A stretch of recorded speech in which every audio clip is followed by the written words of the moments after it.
Hello guys, welcome to another video in my channel. अभी हम जिस मैच के बारे में बात करने वाले हैं वो है कल सुबह को होने जाने वाला शेफील्ड शील्ड का मैच, जो कि होने जा रहा है तास्मानिया और वेस्टर्न ऑस्ट्रेलिया के बीच में। तो ये मैच जो होने जा रहा है बेलडी ओवल होवार्ड या ब्लडस्टोर एरिना। सेम ही दोनों ग्राउंड है, नेम अलग अलग कहीं कहीं पे लिखा हुआ होगा। तो ये तास्मानिया का घर है, ठीक है। वेस्टर्न ऑस्ट्रेलिया के तो काफ़ी सारे मैचेस हमने कवर करे हैं, जो ड्रीम 11 ने लिस्ट भी करा था।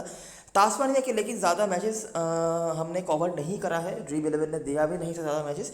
एक ही मैच मेरे ख्याल से हमने कवर करा हुआ था, जो था क्वींसलैंड के अगेंस्ट में। वहाँ पे भी काफ़ी सारा ड्रामा हुआ था, कभी कोविड का इशू, कभी कोई और इशू। और जिस दिन मैच हुआ था उस दिन किसी ने सोचा भी नहीं था कि कोई ऐसा इन्फॉर्मेशन भी नहीं आया था कि मैच होगा, और अचानक से मैच हो भी गया था। तो वेस्टर्न ऑस्ट्रेलिया के बारे में मुझे लगता है मुझे कुछ ज़्यादा बताने की ज़रूरत नहीं है। काफ़ी सारे मैचेस हम खेल चुके हैं, मार्च कप में भी काफ़ी सारे मैचेस हम खेल चुके हैं। तास्मानिया के बारे में थोड़ा मैं आपको रिमाइंड करवा दूं, अगर आप भूल गए होंगे तो। जनरली बहुत ज़्यादा बैटिंग डोमिनेटिंग टीम ये होती नहीं है, ठीक है। लेकिन अगर आप इनकी रैंकिंग को देखेंगे तो आपको दिख जाएगा कि ये हमेशा ही मिड टेबल के ऊपर रह जाते हैं। मतलब 6 टीमों की टेबल में तीसरे या चौथे स्थान पर रह जाते हैं, मिड टेबल फिनिश कर लेते हैं। और स्पेशली इस फॉर्मेट में तो वेस्टर्न ऑस्ट्रेलिया से ऊपर ही वो प्लेस कर रहते हैं। उसके पीछे का रीज़न ये है कि इनके पास भर भर के बॉलर्स हैं, ठीक है। और हर कोई बॉलर जो है किसी ना किसी मैच में आपको दिख जाता है कि कभी ना कभी मैच विनर हुए रहे हैं।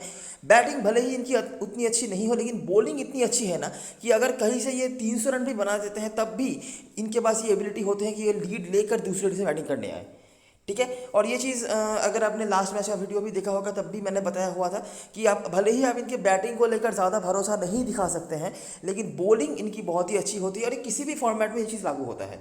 इस मैच में भी जब हम डीपर एनालिसिस करेंगे, चाहे वो हेड टू हेड की बात हो, चाहे वो ग्राउंड की बात हो, तब भी आपको ये चीज़ देखने को मिलेगा। भले ही बैटिंग में ज़्यादा कोई नहीं है कंसिस्टेंटली बताने लायक करंट स्क्वाड मेंबर्स में से, लेकिन बॉलिंग की वजह से हमेशा ही वो यहाँ पर आगे रहे हैं। अगर आप नोटिस करेंगे आपको दिखेगा कि इस फिक्सचर में 3-0 से आगे हैं। आखिरी जो 3 मैच से रिजल्ट आए हैं 5 में से, और 2 मैच का हुआ है टाई। वेस्टर्न ऑस्ट्रेलिया अभी तक जीती नहीं है, ठीक है। रिसेंट मतलब 2021 में ही 3 मैचेस हो चुके हैं। इस सीज़न में भी एक मैच हुआ था जो कि पर्थ में हुआ था, जो कि वेस्टर्न ऑस्ट्रेलिया का घर था। तो रिसेंट मैचेस काफ़ी सारे हमें मिलने वाले हैं, तो रिसेंट प्लेयर्स भी हमें मिल जाएंगे, जो अच्छी बात है हमारे लिए।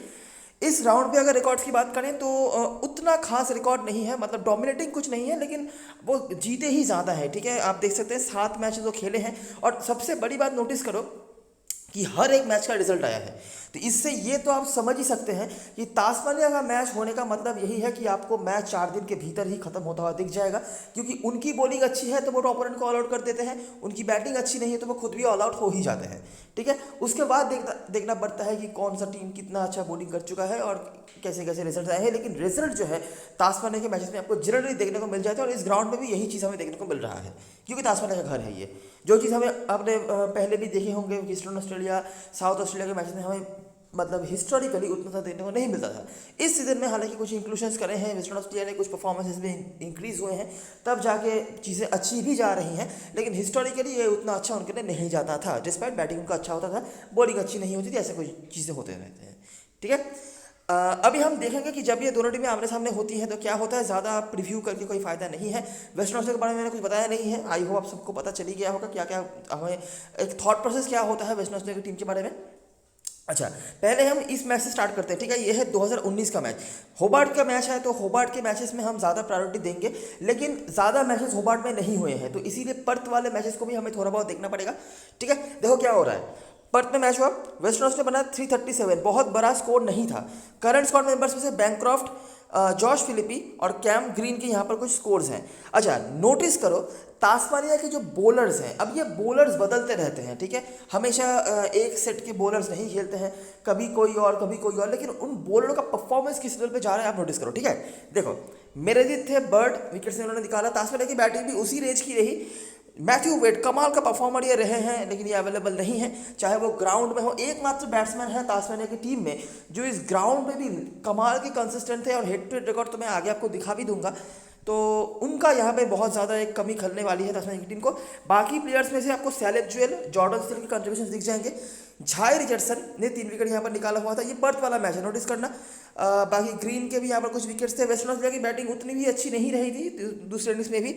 करंट स्कोर में बस फिर वापस से आपको कोई यहाँ पर तो ये अवेलेबल नहीं है। बर्ड, अच्छा नोटिस करो, एक यहाँ पर पेसर उभर के आया है जिन्होंने 8 विकेट निकाला हुआ था, ठीक है।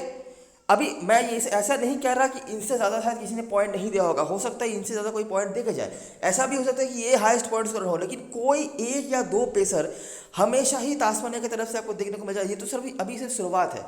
8 विकेट यहाँ पर जैक्सन बटन निकाला था, जैक्सन बटन अवेलेबल नहीं है, लेकिन मैं क्या पॉइंट दिखाने की कोशिश करूँ वो समझने की कोशिश करूँ, ठीक है। एक मैच गया, मैच ड्रॉ हो गया, बहुत ज़्यादा रन हमने बनते हुए नहीं देखे। वेस्टर्न ऑस्ट्रेलिया यहाँ पर उन्होंने 2 इनिंग्स बैटिंग करी थी, और करंट स्क्वाड में बहुत सारे प्लेयर्स अवेलेबल नहीं है। शॉन मार्श भी अवेलेबल नहीं, इनके सबको नहीं पता हो तो बहुत सारे प्लेयर्स अवेलेबल नहीं है, तो बातें करके फ़ायदा नहीं है। अच्छा, पहला मैच जो हमें मिल रहा है होबार्ट में, पर्टिकुलरली इसी ग्राउंड पे नहीं भी हो सकता है, मोस्टली इसी ग्राउंड पे होबार्ट के मैचेस होते हैं, लेकिन अगर नहीं भी हो, लेकिन फिर भी होबार्ट का मैच है जो हमारे लिए ज़्यादा प्रायोरिटी रखेगा। क्या हुआ देखो, उसी रेंज का स्कोर 371, कैम ग्रीन यहाँ पर उनका नाम आया है, काफ़ी ज़ोरों शोरों से आया है, लेकिन बाकी पेसर्स देखिए, रेनबर्ट, एलिस 5-3 विकेट इन्होंने निकाले। जेक डोरान ने भी यहाँ पर थोड़ी बहुत बॉलिंग कराई थी, ये जनरली कीपर हैं लेकिन बॉलिंग करा सकते हैं।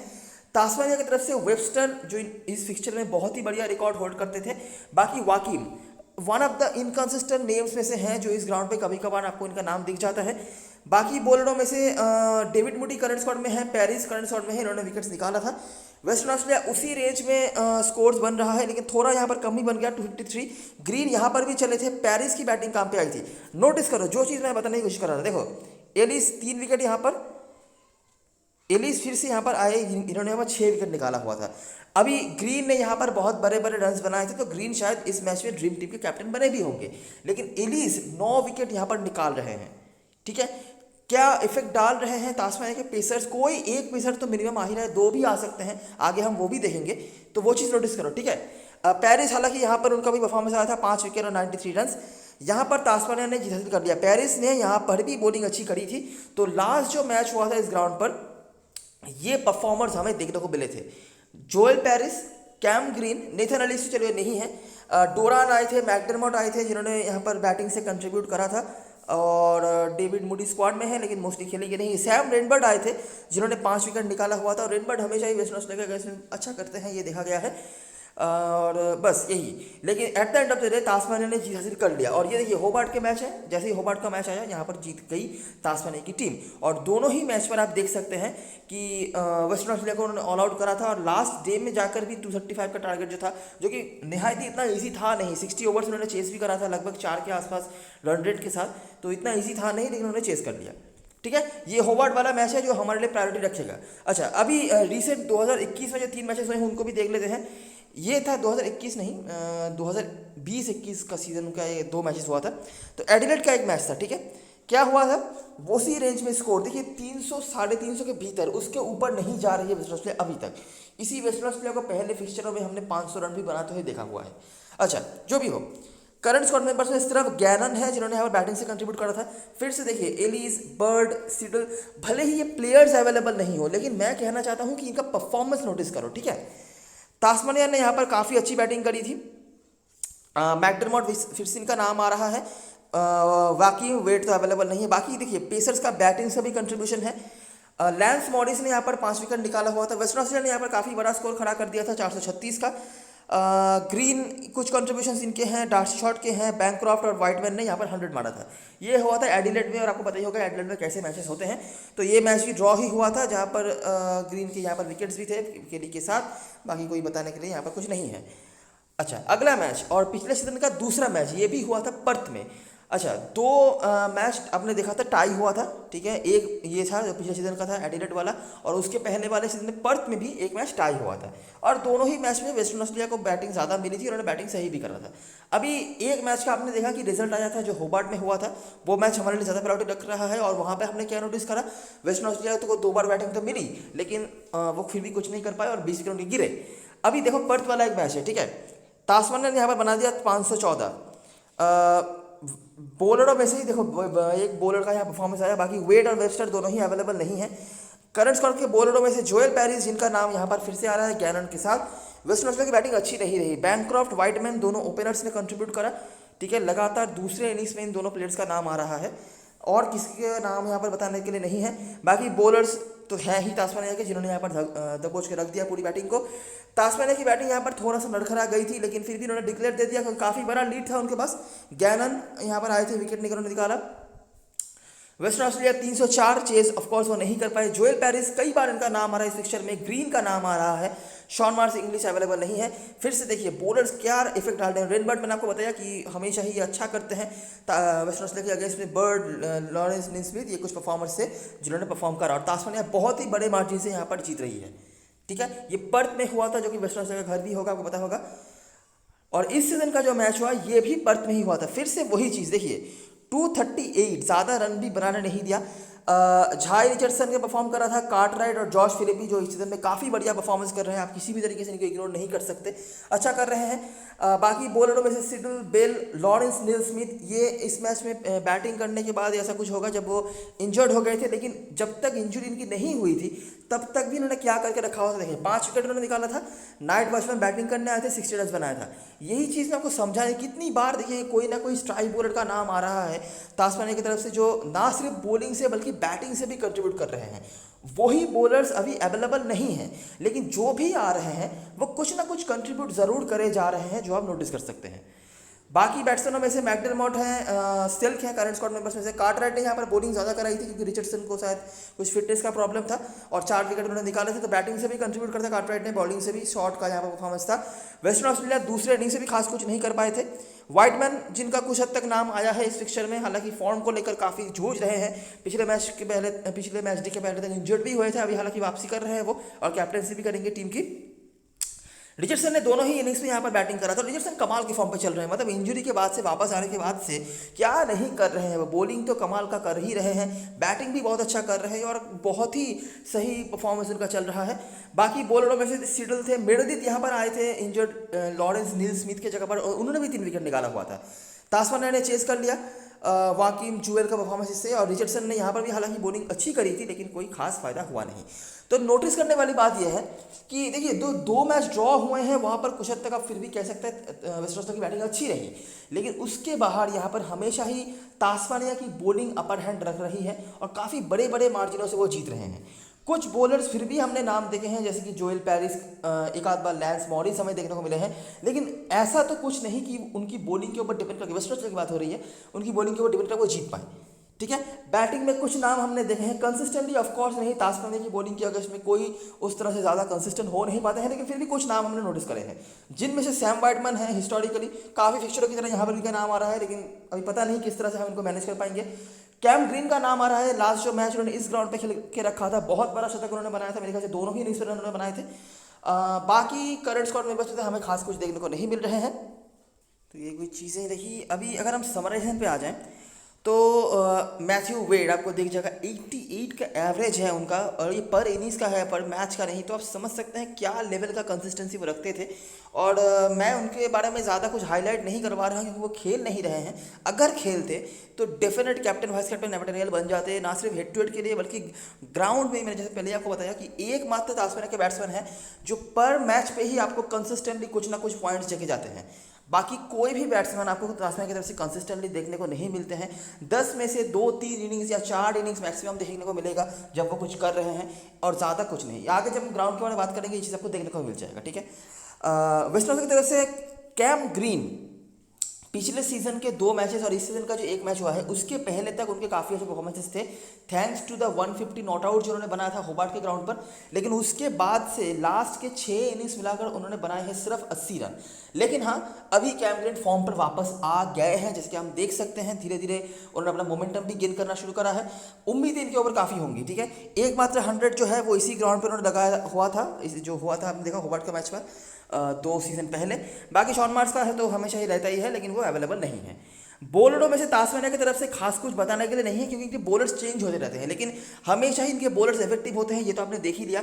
कभी बर्ड होते हैं, कभी मेरेदीथ, कभी सीडल, कभी लॉरेंस नील स्मिथ, कभी बेल, कभी रेनबर्ड, जो भी हो वो परफॉर्म करे जाते हैं। कभी एलिस का भी नाम कई बार आया है, लेकिन वो अवेलेबल नहीं है। और वेस्ट इंडीज की तरफ से बॉलिंग खास कुछ यहाँ पर हुई नहीं है। ऑल आउट वो कुछ बार हुए ज़रूर होंगे, लेकिन कंसिस्टेंटली कोई हमें देखने को नहीं मिले हैं। अभी हम बात करेंगे इस ग्राउंड के बारे में, और रिसेंट जो 5 मैचेस हुए हैं इसमें हमें लास्ट सीजन का 2 मैच, सेकेंड लास्ट सीजन का 2 मैच और इस सीजन का 1 मैच मिलेगा। और यहाँ पर हम समझने की कोशिश करते हैं कि क्या होता है कि यहाँ पर हमेशा रिजल्ट आते हैं। हालांकि इस सीजन का जो एक मैच था वेदर के चलते रिजल्ट नहीं आ पाया था, लेकिन वहाँ पे भी रिजल्ट आने के पूरे आसार थे। तो देखते हैं हम, ठीक है। ये जो हेड टू हेड वाला मैच था आपने देखा था, वो सेकंड लास्ट सीजन के मैच में आता है, लास्ट 2 मैचेस में। तो वहाँ से हमें क्या देखने को मिला था परफॉर्मेंस में से, ग्रीन, रेनबर्ड, वाकिम, जो पेरिस मूडी स्क्वाड में है, लेकिन हाई प्रोबेबिलिटी है कि वो खेलेंगे नहीं। ग्रीन दोनों इनिंग्स में थे और पेरिस बैटिंग बॉलिंग दोनों तरफ से थे, और बाकी रेनबर्ड दोनों इनिंग्स में ही उन्होंने विकेट निकाला हुआ था। बाकी मैकडरमॉट के यहाँ परफॉर्मेंसेस है, पेरिस के परफॉर्मेंसेस थे। ये तो तास्मानिया जीत गई थी, जो आपने ऊपर भी देखा। अच्छा, न्यू साउथ वेल्स के अगेंस्ट में मैच हुआ था। न्यू साउथ वेल्स बनाम तास्मानिया 195 पर उन्होंने निपटा दिया। बेल जो करंट स्कोर में अवेलेबल है, 4 विकेट उन्होंने निकाला हुआ था। वाकिम का नाम दिख रहा है आपको, मैकडरमॉट का नाम आ रहा है। पेसर्स का ही अपर हैंड, रन्स देखिए ज़्यादा नहीं बने हैं, और मोस्ट प्रोबेबली शायद एक दिन के भीतर ही यहाँ पर 17, 18 या 19 विकेट या 20 विकेट भी शायद गिर गया होगा। न्यू साउथ वेल्स को 203 पर निपटा दिया दूसरी इनिंग्स में भी। रेनबर्ड वापस से, बेल वापस से, लॉरेंस नेस्मिथ के साथ। लॉरेंस नेस्मिथ इस सीजन में जो मैच्योरिटी वो दिखा रहे हैं, पिछले सीजन में ग्रूम कर रहे थे उनको, लेकिन अभी वो बहुत ही इंपॉर्टेंट रोल प्ले कर रहे हैं। शुरुआत उन्होंने बॉलर के तौर पर करा था, लेकिन अभी उनको प्रॉपर ऑलराउंडर की तरह यूज़ किया जा रहा है। इंजर्ड हुए थे बीच में, इसीलिए खेल नहीं पाए थे, लेकिन अभी सही से इनको टीम इस्तेमाल भी कर रही है और परफॉर्म भी वो करे जा रहे हैं। तास्मानिया ने बहुत ईजीली चेस कर लिया, जहाँ पर सिल्क और डूलान का परफॉर्मेंस था। पेसर्स का ही यहाँ पर अपर हैंड है। पूरे मैच में ही आप देख सकते हैं रन ज़्यादा नहीं बने, पेसर्स डोमिनेट कर रहे हैं, और चाहे वो किसी भी टीम के हो, और तास्मानिया ने यहाँ पर जीत कर लिया। ऊपर भी आपने देखा तास्मानिया ने जीत कर रहा था, यहाँ पर भी पेसर्स ही थे, कोई भी स्पिनर आपको खासली देखने को नहीं मिले थे, ठीक है। और दोनों मैच में जो हम कॉमन बैट्समैन ढूंढ पा रहे हैं वो है वाकिम, 57 यहाँ पर था, और मैकडरमॉट, और यहाँ पर भी अगर हम देखेंगे तो वाकिम, मैकडरमॉट हमें देखने को मिले थे, और डूलान एक आध इनिंग्स में उनका भी नाम आ रहा है, और नहीं डोरान है, डूलान अलग बैट्समैन है वैसे। अच्छा, पिछले सीजन के 2 मैचेस हैं वो देख लेते हैं। तास्मानिया बनाम क्वींसलैंड 332 डिसेंट स्कोर है, बहुत ज़्यादा नहीं। सैलेम ज्वेल 1 आउट ऑफ एक परफॉर्मेंस उनका था, 140 उन्होंने बनाया था, बहुत बड़ा स्कोर है, जो कि पेसर्स का ही अपर एंड है। क्वींसलैंड को 275 पर निपटा दिया, जहां पर फ्रीमन एकमात्र स्पिनर, बाकी सारे के सारे स्पिनर्स के ही, पेसर्स के ही विकेट हैं, जिनमें से कोई भी इसमें सिर्फ बेल है, बाकी कोई अवेलेबल नहीं है। तास्मानिया 252 सेकंड इनिंग्स में उन्होंने बनाया था। डोरन के नाम आए हैं, टोरन कभी कभार इनका नाम आ रहा है, लेकिन आप नोटिस करें कंसिस्टेंट कोई नहीं है, ठीक है। सैलेम ज्वेल पहले इनिंग्स में 140, दूसरे इनिंग्स में 30 का आंकड़ा भी नहीं क्रॉस कर पाए। जॉर्डन सिल्क पेसर्स का अपर हैंड, क्वींसलैंड ने यहाँ पर उनको हरा दिया था। हालांकि बॉलर्स जो थे पेसर्स, जैसे कि बर्ड, एलिस, वेस्टर, बेल, यहाँ पर भी उन्होंने विकेट्स कुछ निकाले हुए थे। उसके बाद अगला मैच था न्यू साउथ वेल्स के अगेंस्ट में, तास्मानिया ने बनाया था 333। वेड एक एग्जांपल आप देख सकते हैं कंसिस्टेंसी का, जो यहाँ पर उन्होंने बनाया था। बाकी जुएल है और बर्ड के यहाँ पर परफॉर्मेंस था, बाकी कोई नहीं है। पेसर्स का अपर हैंड, सिर्फ 32 रन पर निपटा दिया था न्यू साउथ वेल्स की टीम को। यहाँ से आप एक आइडिया लगा सकते हैं कि बॉलिंग किस लेवल की होती है तास्मानिया की। अगर वो हारते हैं मैचेस तो वो अपनी बैटिंग की वजह से हारते हैं, ना ही बॉलिंग की वजह से। बर्ड यहाँ पर थे, बाकी सीडल, रेनबर्ड की परफॉर्मेंसेस हैं। रेनबर्ड का भी लगभग यहाँ पे नाम आ ही रहा है। वेस्टर्न ऑस्ट्रेलिया का अगेंस्ट थोड़ा ज़्यादा आता है, लेकिन बाकी भी इनके नाम आ रहे हैं। तास्मानिया फिर से देखिए बैटिंग अच्छा नहीं रहा इनका। डोरान कुछ ना कुछ कंट्रीब्यूट करे ही जा रहे हैं, पेसर्स के साथ स्पिनर्स ने ज़्यादा विकेट निकाला हुआ था। दूसरे इनिंग्स में भी न्यू साउथ वेल्स को 194 पर निपटा दिया, जहाँ पर फ्रीमन बीच में कुछ विकेट्स ये भी निकाल रहे हैं रेनबर्ड के साथ, बाकी कोई बॉलर सीडल खाली हैं जो अवेलेबल हैं। और इस दिन का जो मैच हुआ था, यहाँ पर भी पूरे आसार थे कि मैच में रिजल्ट आए। 220 पर निपटा दिया था साउथ ऑस्ट्रेलिया को सिडल। जैरड फ्रीमैन भी काफ़ी अच्छा कंट्रीब्यूट कर रहे हैं, बीच बीच में आप देख सकते हैं बैटिंग भी वो कर लेते हैं थोड़ी बहुत। लॉरेंस स्मिथ, तास्मानिया 282 रन उन्होंने बनाए थे। वाकिम, मैकडरमॉट, ये 2 नाम काफ़ी बार आया है। बाकी सिल्क है, सिडल है, पेसर्स के साथ स्पिनर के विकेट, और मैच यहाँ पर बंद हो गया था बारिश के चलते, आप समझ सकते हैं, नहीं तो रन यहाँ पर भी कम ही बन रहे थे। नोटिस करने वाली बात यह है कि यहाँ पर वैसा डिक्लेयर देने वाला 500 रन 600 रन वाला कोई सीन है ही नहीं, ठीक है। 300 रन अगर आप बना देते हैं तो बहुत ही ज़्यादा एडवांटेज में आप रह सकते हैं। इवन 300 के नीचे भी अगर आप दोनों इनिंग्स मिलाकर बना सकते हैं तो आप इजीली यहाँ पर मैच जीत सकते हैं। तास्मानिया यहाँ पे ऐसी वैसी टीमों के अगेंस्ट में हमेशा ही डोमिनेटिंग परफॉर्मेंस करती है। अगर आपके पास अच्छा पेस अटैक है तो आप एक्सपेक्टेशन रख सकते हैं कि नहीं तास्मानिया को हम हरा सकते हैं। बाकी उनको हराना इतना ईजी नहीं है, यहाँ पर उनका पेस अटैक बहुत ही अच्छा है। कुछ बैट्समैनों के नाम हमने देखे हैं, अभी देखिए कंसिस्टेंट कोई नहीं है, लेकिन फिर भी ज़्यादा नाम जिनके आए हैं उनमें से मैकडरमॉट है, वाकिम है, जेक डोरान ने भी 30-40 रन का कुछ मैच में बनाया है। एक बहुत बड़ा शतक लगाया था सैलेम ज्वेल ने, उसके आजू बाजू उनका कोई परफॉर्मेंस नहीं है। लेकिन पेसर्स चाहे वो कोई भी हो, कंसिस्टेंटली यहाँ परफॉर्म करे जाते हैं। एक स्पिनर है जैरड फ्रीमन, जिन्होंने कुछ परफॉर्मेंस करा हुआ है, अगर आप चाहें उनको कंसिडर कर सकते हैं, नहीं भी करेंगे तो भी मुझे नहीं लगता दिक्कत होना चाहिए। तो ये रही सारी चीज़ें जो ग्राउंड के बारे में बताना लायक था। हेड टू हेड की चीज़ें भी हमने डिटेल में डिस्कस करी हैं। आई होप आप कुछ सब कुछ सही से समझ गए होंगे। अभी हम बात करते हैं प्लेइंग 11 के बारे में और कौन कौन से प्लेयर हमारे टीम में इंपॉर्टेंट हो सकते हैं। चार्ली वाकिम थोड़ा सा डाउनवर्ड परफॉर्मेंस इनका चल रहा है। अगर टीम चाहे तो इनके जगह ब्रैड होप को खिला सकते हैं। ब्रैड होप पहले वेस्टर्न ऑस्ट्रेलिया के होकर खेलते थे, पिछले सीजन में भी कुछ मैचेस में उनको मौका मिला था वाच कप में। तो अगर मौका मिलता है अपने पेरेंट क्लब का गैस में खेल सकती है टीम। बाकी अगर टीम चेंज नहीं करती है तो वाकिम ही कंटिन्यू करेंगे, और कंटिन्यू करते हैं तो हमारे टीम में आ सकते हैं। इनका नाम कुछ हद तक आया है। और मैकडर्मट तो वैसे भी आपकी टीम में होंगे। जॉर्डन सिल्क भी बहुत इंपॉर्टेंट रोल प्ले कर रहे हैं। कंसिस्टेंट कोई भी नहीं है, ये भी नहीं है, सेफ ऑप्शन होंगे अगर आप देखना चाहते हैं तो। बाकी ऊपर बैट्समैनों में से जुएल, मेरे ख्याल से डोरन आप अगर चाहे कंसिडर कर सकते हैं अगर कीपर सेक्शन में नहीं हो तो। बाकी जुएल, टीम वार्ड जैसे ऑप्शंस हैं। टीम वार्ड ने एक मैच में बहुत बड़ा स्कोर खड़ा किया था मेरे ख्याल से, तो कुछ हद तक लोग इनको कंसिडर कर सकते हैं अगर आप चाहें तो देख सकते हैं। लेकिन जो सेक्शन पे हमें ज़्यादा प्रायोरिटी देनी है वो है ये बॉलर सेक्शन।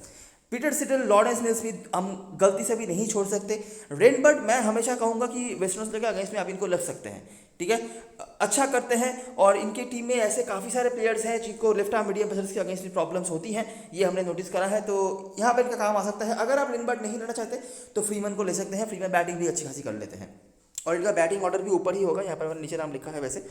तो हमारे टीम में जो प्लेयर्स होंगे ऑलरेडी, मैकडर्मट, जॉर्डन सिल्क या वाकिम में से कोई एक सेफ ऑप्शन, एक रिस्की ऑप्शन अगर वाकिम खेलते हैं तो, नहीं तो जॉर्डन सिल्क के साथ आप इजीली जा सकते हो। लॉरेंस नेस्मिथ, पीटर सिडल और रेनबर्ड, फ्रीमैन में से कोई एक। गेब बेल का भी ऑप्शन होगा, लेकिन ऑलरेडी 3 बॉलिंग ऑप्शन हम ले रहे हैं और चौथा लेना थोड़ा रिस्की हो सकता है, इसीलिए हम गेब बेल को कंसिडर नहीं कर रहे। बड़ी लीग में आप इनके बारे में सोच सकते हो। वेस्टर्न ऑस्ट्रेलिया की तरफ से क्या करेंगे, एक चीज़ नोटिस करने वाली बात यह है कि भले ही हमें बैटिंग में कुछ छेड़खानी करें, बॉलिंग हमें वेस्टर्न ऑस्ट्रेलिया की भी अच्छी रखनी पड़ेगी, क्योंकि तास्मानिया की बैटिंग अच्छी नहीं होती है। और क्योंकि वेस्टर्न ऑस्ट्रेलिया की तरफ से कुछ बॉलर्स नए नवेले जो आए हैं अच्छा कर रहे हैं, तो उनके ऊपर प्रायोरिटी हमें देनी पड़ेगी, जिनमें से ऑफकोर्स जाहिर रिचर्डसन और कैप्टन वाइस कैप्टन मटेरियल बन जाते हैं। इस ग्राउंड पर पेसर्स के हेल्प भी है। आखिरी हेड टू हेड में भी इन्होंने अच्छा परफॉर्मेंस करा हुआ था, कमाल के फॉर्म पर चल रहे हैं, तो कोई डाउट नहीं है। तो जाहिर रिचर्डसन एक कैप्टन मटेरियल है। लैंस मॉरिस जो कि काफ़ी अच्छा कर रहे हैं रिबल क्रिकेट में। जोएल पैरिस जिनका इस ग्राउंड पे जो लास्ट मैच वो खेल गए हैं, बैटिंग बॉलिंग दोनों तरफ से कंट्रीब्यूट करा है। लैंस मॉरिस या फिर कैमरन गैरन में से आप किसी को कंसिडर कर सकते हैं, लेकिन सेफर प्लेयर होंगे लैंस मॉरिस। और कैमरन गैरन उतना अच्छा फॉर्म नहीं दिखा रहे हैं, सही बात तो है ही। बाकी फिलिपी डिफॉल्ट पिक होंगे किपर सेक्शन में। कोई मैकडर्मट को ले या नहीं ले, फिलिपी को तो सभी लेंगे, इसमें कोई कुछ बताने की जरूरत नहीं है। कैम ग्रीन उसके बाद आते हैं। तो ये 5 प्लेयर सबके टीम में होंगे। हिल्टन कार्टराइट आप लेना चाहेंगे जरूर से, क्योंकि ये भी अच्छा कर रहे हैं और लास्ट हेड टू हेड में इन्होंने भी काफ़ी अच्छा परफॉर्मेंस करके रखा हुआ था। मतलब इनको अंडर एस्टिमेट करने लायक कोई रीज़न नहीं है। भले ही बड़े बड़े प्लेयर्स के बीच में लोग इनको शायद उतना ढूंढ नहीं पाते हैं, लेकिन ये भी काफ़ी अच्छा कर रहे हैं। सैम वाइटमैन एक नाम है, हालांकि इनके फॉर्म को लेकर कोई गारंटी नहीं है, तो इसलिए स्मॉल लीग में हम नहीं लेंगे, स्पेशली जहाँ पर हम लो स्कोरिंग मैचेस की तरफ देख रहे हैं। बाकी एक ये ऑप्शन भी है, अगर आप कंसिडर करना चाहते हो तो कर सकते हो। तो स्मॉल लीग में हमारे जो प्लेयर जरूर से होंगे, Cameron Green, Hilton Cartwright, Josh Philippe, Joel Paris, Lance Morris और जाहिर रिचर्डसन, पैरिस और गैरन में से कोई एक लेना है। कार्टराइट अगर आप कोई स्पेस नहीं मैनेज कर पाते हो तो आप इग्नोर भी कर सकते हो, ठीक है। कैप्टन वैसे हम चॉइस की बात करें तो वेस्टर्न ऑस्ट्रेलिया की तरफ से ग्रीन और फिलिपी के इर्द गिर्द लोग जाएंगे। ग्रीन स्पेशली लास्ट मैच में मार्च कप के परफॉर्मेंस के बाद से लोग ज़्यादा देखेंगे। कार्टराइट, रिचर्डसन, इन चारों में से ही लोग कैप्टन हसन बनाएंगे और मुझे लगता है तास्मानिया की तरफ से भी कोई देखेगा नहीं, इन चारों के भीतर ही लोग जाएंगे, ठीक है। क्योंकि सेफेस्ट जो ऑप्शन हो सकते थे ऑलराउंडर सेशन में, जैसे कि वेबस्टर या शॉन मार्च भी अच्छे ऑप्शन बन सकते थे, वो खेलेंगे नहीं, तो यही आपके लिए अच्छे ऑप्शन होंगे। बाकी पैरिस का नाम आ सकता है, आप कंसिडर करना चाहो तो कर सकते। लैंस मॉरिस काफ़ी अच्छा कर रहे हैं बॉलिंग से, एक आउट ऑफ नोवेयर ऑप्शन बन सकते हैं। टीम में जरूर हम रखने की कोशिश करेंगे, क्योंकि बॉलिंग हैवी टीम हम बना रहे हैं आफ्टर ऑल। बाकी अगर आप चाहो कंसिडर कर सकते हो। तास्मानिया की तरफ से लॉरेंस नेस्मिथ और सिडल। बाकी देखिए मैकडर्मट, सिल्क सबकी टीम में होंगे जरूर, लेकिन कैप्टनसी के लिए शायद कोई कंसिडर नहीं करे। मैकडर्मट ने मार्च कप में काफ़ी अच्छी बल्लेबाजी करी थी, मैकडर्मट सिल्क दोनों नहीं, आपको याद ही होगा जो पर्थ में मैच हुआ था जहाँ पर तास्मानिया ने हराया भी हुआ था। बाकी टीम में तो हमारे होंगे ही। बाकी बॉलरों में से रेनबर्ड, गेब बेल, फ्रीमैन जैसे ऑप्शन हैं जिनको हम टीम में रखेंगे, लेकिन कैप्टनसी वाइस कैप्टनसी के लिए नहीं कंसिडर करेंगे। तो यहाँ पे थोड़ा सा मुझे कुछ प्लेयर्स ऐसे रहे हैं जिनको मुझे छोड़ना पड़ा है, क्योंकि बॉलिंग हैवी टीम में बना रहा हूँ। एक चीज़ मैं बता देता हूँ आपको, ये जो 4 ऑप्शंस है ना, ये लगभग सबके टीम में होंगे। हार्डली लोग लैंस मॉरिस के साथ कुछ छेड़खानी कर भी सकते हैं। रेनबर्ड को लोग लेंगे नहीं, मैं आपको अभी से बता सकता हूँ। रेनबर्ड के जगह पर लोग यहाँ पे या तो कार्टराइट को लेंगे या तो यहाँ पे मैकडर्मट को ले लेंगे, ठीक है। बैटिंग मुझे लगता है 3 ही लोग लेंगे, ज़्यादा शायद नहीं लेंगे। यहाँ पर वाकीम के जगह पर कुछ लोग टिम वार्ड को ले सकते हैं, कुछ लोग बैकक्रॉफ्ट को ले सकते हैं, लेकिन सारे प्लेयर्स के पीछे लेने के पीछे यहाँ पर रीज़न है, ठीक है। मैं किसी भी तरीके से तास्मानिया की बॉलिंग को अंडर एस्टिमेट नहीं कर रहा, भले ही वो हारे या जीतें। इतना तो मुझे यहाँ पर उम्मीद है ही कि वो मिनिमम 16-17 विकेट तो कहीं ना कहीं से निकाल ही देंगे, ज़्यादा भी हो सकता है। सही है, तो इसीलिए मैं यहाँ पर 3 स्ट्राइक बॉलर्स को ले रहा हूँ। अगर आप रेनबर्ड के जगह पर फ्रीमन को लेना चाहते हैं, जो कि आपको यहाँ पे मिल जाएंगे, यहाँ पे मिल जाएंगे, ये भी डिसेंट ऑप्शन है, ये बैटिंग भी कर सकते हैं, ठीक है, आप इनको ले सकते हैं। और अगर आप सेफ देखना चाहते हैं तो कार्टराइट, ठीक है, आप ऐसा भी कर सकते हैं। लेकिन क्या होगा कि थोड़ा सा बॉलिंग जो है अंडर एस्टिमेट कर देंगे आप तब, जो मैं करना नहीं चाहता। लोग पेरिस को नहीं ले रहे हैं, लेकिन पेरिस को लेने के पीछे भी रीज़न आपको पता होगा ही। 3 स्ट्राइक बॉलर्स मैंने वेस्टर्न ऑस्ट्रेलिया का भी रखा है, क्योंकि हमें तास्मानिया की बैटिंग के ऊपर भी ज़्यादा भरोसा नहीं है। तो मैंने इनिशियली ये बनाया था, ऐसा बनाया था, ठीक है। बस ये रेनबर्ड यहाँ से, जिनके ऊपर आप कुछ छेड़खानी कर सकते हैं। वाकीम के जगह पर लोग टीम वार्ड, मोस्टली शायद बैकक्रॉफ्ट को लेंगे, क्योंकि लास्ट मैच में मार्च कप में उन्होंने बहुत बड़ा परफॉर्मेंस करा हुआ था, लेकिन अभी बॉल बदल गया है और देखना पड़ेगा क्या करते हैं वो, स्पेशली इस तरह की बॉलिंग लाइनअप के अगेंस्ट में। कैप्टन वाइस कैप्टन चॉइस की बात करें, बिल्कुल सेफ अगर आपको देखना है, कुछ सोचना ही नहीं है, क्योंकि वेस्टर्न ऑस्ट्रेलिया अच्छा कर रही है, अच्छा मोमेंटम उन्होंने गेन करके रखा है। तो मुझे लगता है सेफेस्ट ऑप्शन हो सकते हैं झायड रिचर्डसन, ठीक है। 2 इनिंग्स पक्का इनको बॉलिंग मिलने वाला है, अनलेस कि कोई इंजरी वगैरह हो जाए, जो कि रिसेंटली हमारे प्लेयर्स के साथ काफ़ी ज़्यादा हो रहा है। तो झायड रिचर्डसन बेस्ट ऑप्शन हो सकते हैं, बैटिंग भी काफ़ी अच्छी कर रहे हैं वो। और कैम ग्रीन, ये दोनों कॉम्बिनेशन के साथ मैं शायद पर्सनली चला जाऊँ। कैम ग्रीन काफ़ी अच्छी बैटिंग कर रहे हैं, इस ग्राउंड पे रिकॉर्ड्स उनके अच्छे हैं, बॉलिंग पे भी चलो बोनस के तौर पे 1-2 विकेट आपको निकाल कर दे सकते हैं। तो ये 2 अच्छे ऑप्शन हैं। आउट ऑफ नोवेयर कुछ देखना है तो लॉरेंस नेस्मिथ एक बहुत ही डिसेंट ऑप्शन होंगे, इनको ऑलराउंडर की तरह टीम यूज़ कर रही है। अगर तास्मानिया यहाँ पे डोमिनेट करती है मैच में, तो लॉरेंस नेस्मिथ का कुछ ना कुछ रोल आएगा, ऐसा मुझे फील आ रहा है। लॉरेंस नेस्मिथ यहाँ पर पीटर सिरिल लिंक, ठीक है। ये कुछ ऑप्शंस हैं जिनके साथ जा सकते हो। आउट ऑफ नोवेयर अगर आपको कुछ देखना है, जिनको शायद लोग बिल्कुल भी नहीं सोचे, जोएल बैरिस का ऑप्शन है, अच्छा कर रहे हैं ये भी, बैटिंग हेड अच्छा है, लास्ट ग्राउंड में जो मैच उन्होंने खेला था धुआं भर के रखा हुआ था, आपने देखा है। बाकी मैंने आपको बता दिया है कौन कौन से मेरे यहाँ पर पंट्स हैं। रेनबर्ड मॉरिस बॉलिंग से, वाकीम बैटिंग से, इनके जगह पर सेफ होंगे मैकडेरमॉट जो कीपर सेक्शन में होंगे, बैनक्रॉफ्ट, और यहाँ से आपको कार्टराइट दिख जाएंगे, ठीक है। तो ये रही सारी चीज़ें और सारी एनालिसिस। वीडियो अगर पसंद आया हो तो लाइक ज़रूर करना, सब्सक्राइब करना चैनल को, टेलीग्राम चैनल पे ज़रूर ज्वाइन हो जाना, क्योंकि लास्ट मिनट पर सारी अपडेट्स वगैरह वहीं पे आने वाली हैं। तब तक के लिए best of luck for this match and good bye for now.